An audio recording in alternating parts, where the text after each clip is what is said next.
Bonjour à tous. Donc, je suis très heureuse de participer à cette Good morning to édition you all. I'm very proud to participate in this 10th edition of Enoforum, being given the opportunity to present the various steps in the selection of a new non-typical yeast, because it has a very specific capacity to acidify wine and to produce glycerol.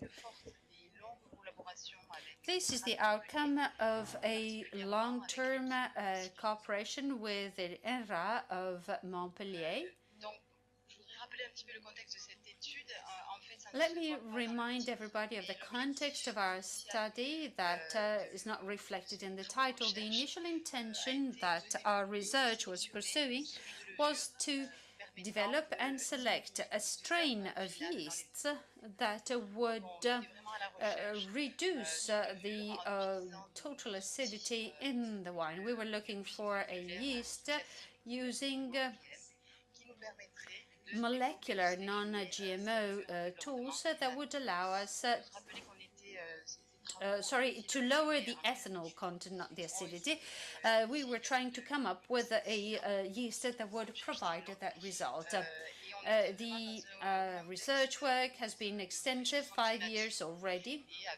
And the context that we were working in was one characterized by climate change with acidity that had increased in the ethanol having increased in the past few years. This is a study of 1,500 different wines of the Languedoc-Roussillon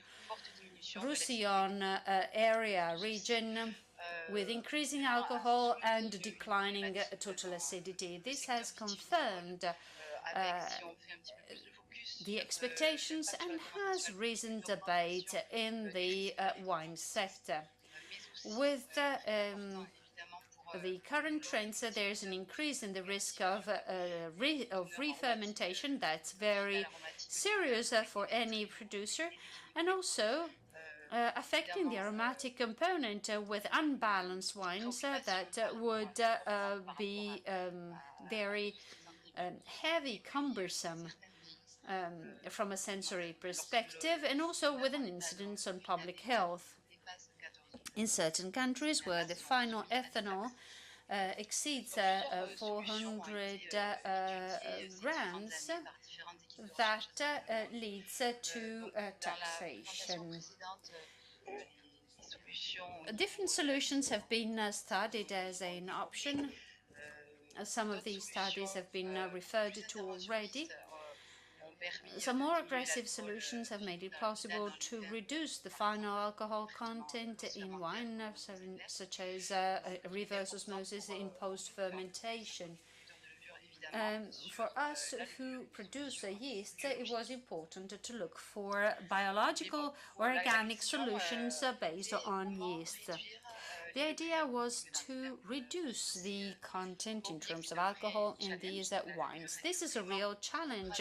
Yeasts are programmed to convert a certain amount of sugar into a certain alcohol level, and so it was a true challenge, and also it was necessary to keep the redox balance for the yeasts to allow them to survive in very difficult, very challenging situations, while preserving the fermentation and sensory characteristics of each strain, while avoiding the production and accumulation of undesirable compounds. If you look at the metabolism of Saccharomyces cerevisiae at a glance, you know that the yeast use all sugars in the wines to transform them into ethanol and CO2.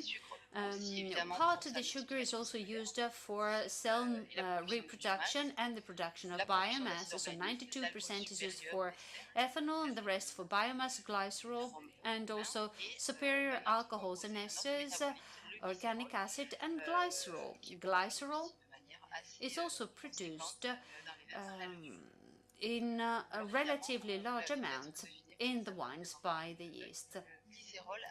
Glycerol was the metabolite that we chose because we felt it was interesting to study it in order to redesigned the metabolism of our yeasts to promote the production of glycerol instead of the production of the ethanol. To produce more glycerol, the yeast will oxidize the NADH to NAD plus, with a consequent result. We had to try and understand what the sugar to ethanol conversion would be in the various yeasts available on the market. We tested different yeasts from various manufacturers in the dried form. We used red and white wine yeasts that were tested in the two conditions, with a very small variability in terms of alcohol production in the wines, because the variation was less than 0.3%. So very limited natural variation in the available yeasts. How to favor the production of glycerol? This is a mechanism that was described a few years back by some researchers. Yeast to resist the osmotic pressure that it suffers from the very beginning of fermentation to survive. In other terms, it has two options. It can trigger a number of mechanisms that will correspond to what we know today as high osmolarity glycerol, or the Hog pathway, which is a cascade of different reactions.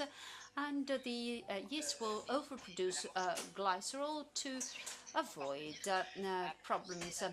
To force the yeast to produce more glycerol than it can do naturally, we used a new selection tool, a new selection strategy, following a selection pressure or evolutionary pressure. So we selected a yeast that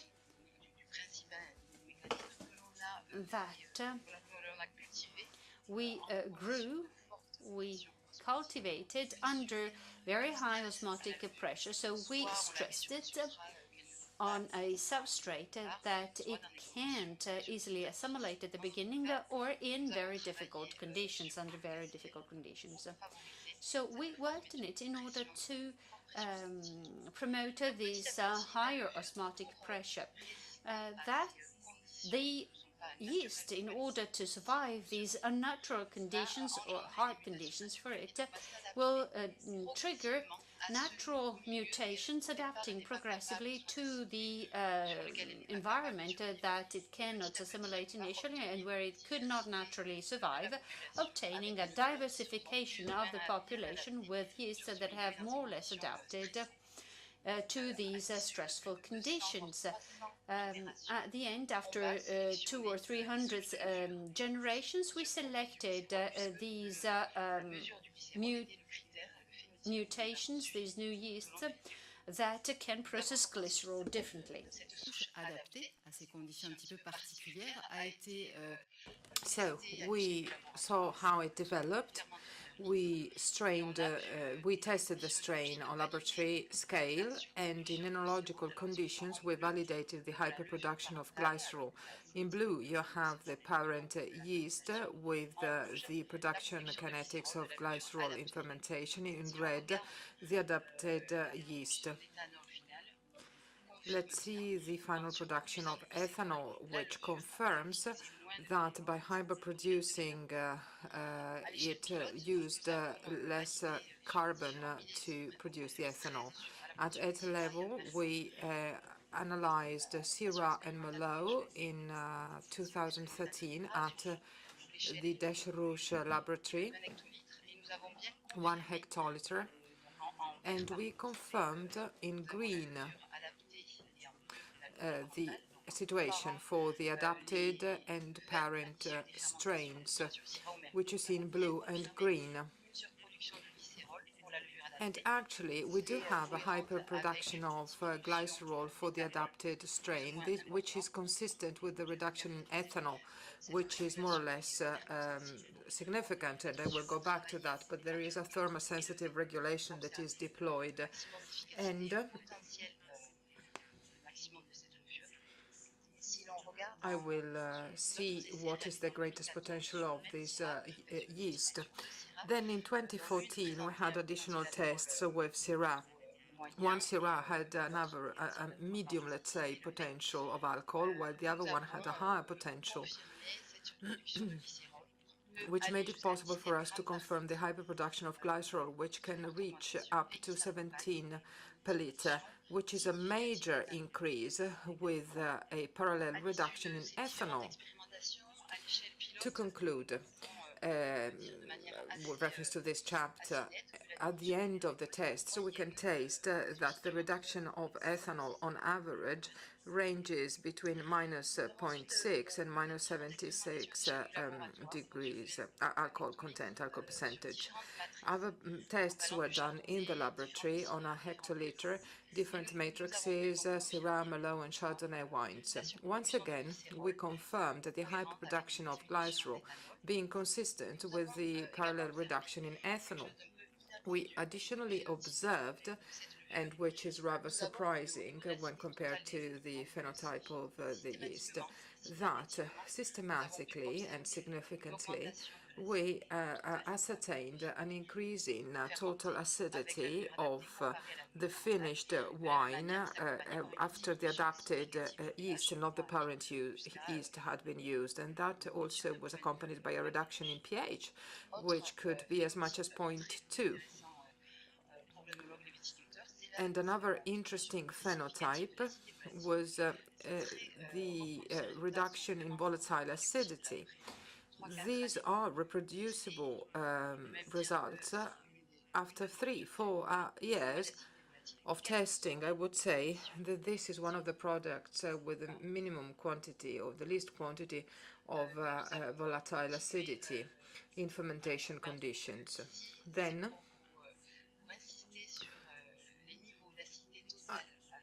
and here I would like to go back to total acidity actually before I move on.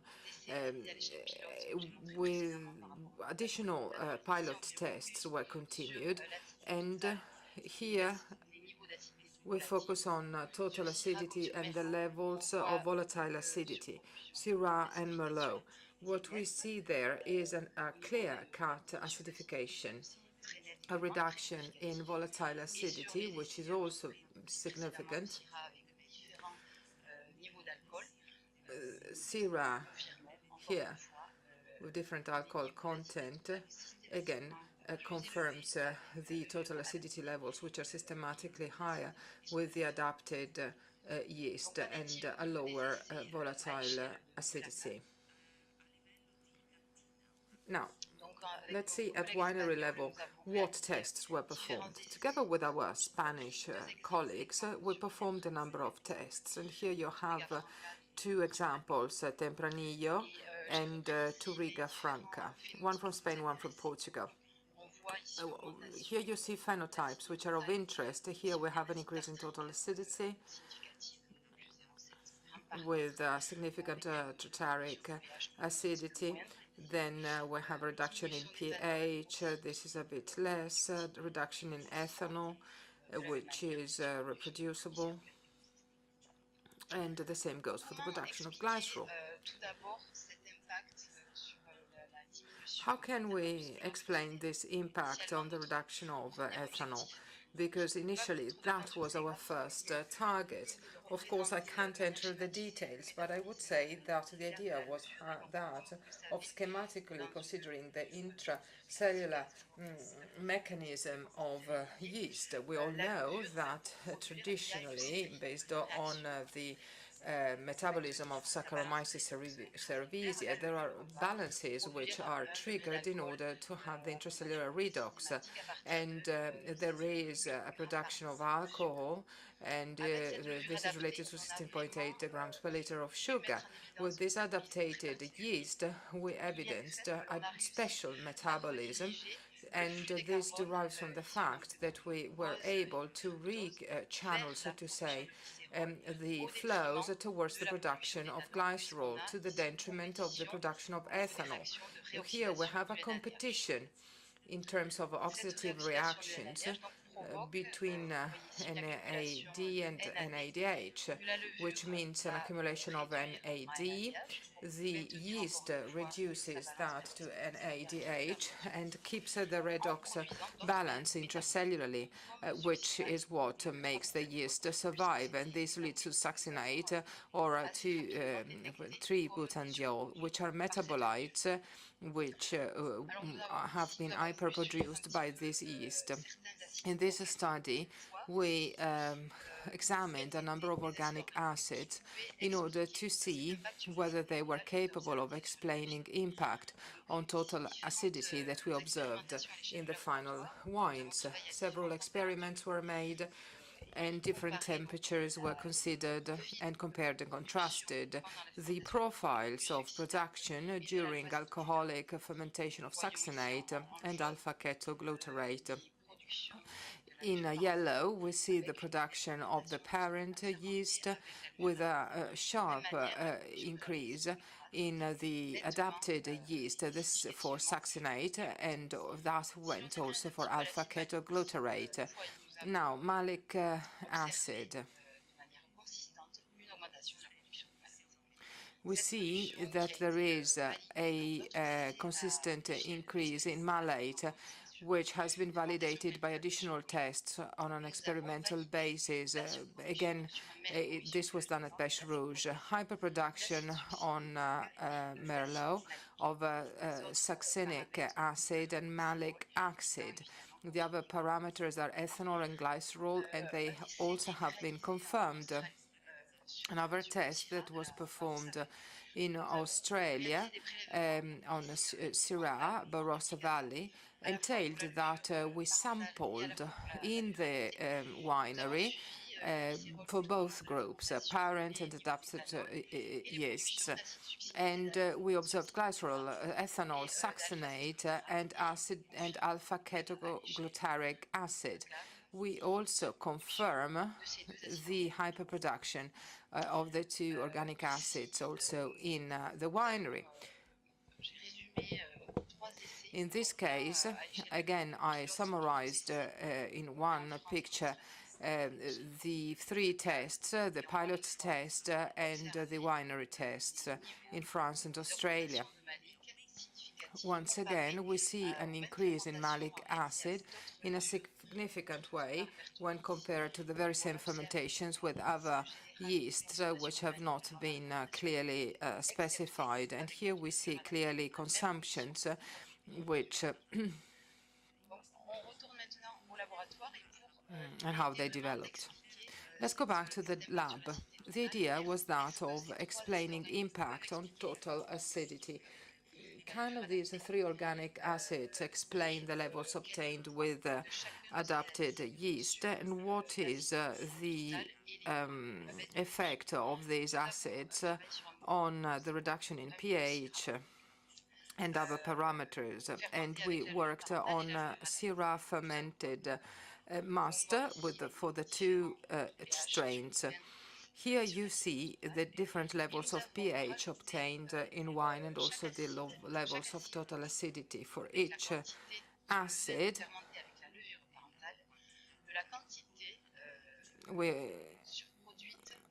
We also considered the hyper-produced malic acid content, and we added 0.38 grams per liter of malic acid for the parent to the parent strain. There is a slight impact in terms of pH. And then we did the same for ketoglutarate acid, where we had a minimum increase in total acidity. and the same went for succinic acid. And then we added all three acids together, and we observed that we came up to final values for pH and total acidity, which were closer to those obtained in wines fermented with the adapted yeast or strain. We did the very same experiment for Merlot, and we compared and contrasted the various additions and the two types of strains, and we, based on the results, could hypothesize that the three acids have an impact on total acidity. This is easy to explain if you simply observe and go back to the metabolism of SC. In the case of adapted yeast, we had to reintroduce NAD and NADH to trigger again this mechanism. We measured the pyruvate in fermented wines with the adapted yeast, and we saw that there is no hyperproduction of pyruvate, which means that the pyruvic acid, which is the first intermediary of Krebs cycle, proceeds in this way. There is no accumulation of the carbon cycle in the pyruvate, but produces three organic acids, which is ketoglutarate, malate, and succinate, which means that we can conclude that this research work that took 5 years to make, and which are extensive, showed that this yeast indeed enjoys a unique metabolism and makes it possible to produce wines with a high content in glycerol. I didn't dwell upon this because I didn't have time to talk about sensorial impact, but it is more structured wines, less unbalanced wines that you obtain in this way due to the change in total acidity and the decrease in pH. Minerality into the palate is really significant. And this is something you perceive, again, to the palate. The reduction in alcohol can be perceived. And then yeast with an acidifying power, overproduction of succinic, malic, and alpha-ketoglutarate in good fermentation conditions. We reason about the usage of high temperatures. Here you see the optimum ones. Of course, the next step is that we will continue investigating the role of the three organic acids vis-à-vis total acidity levels. And we will use isotopic means to do so. And we will see what metabolism yeasts have.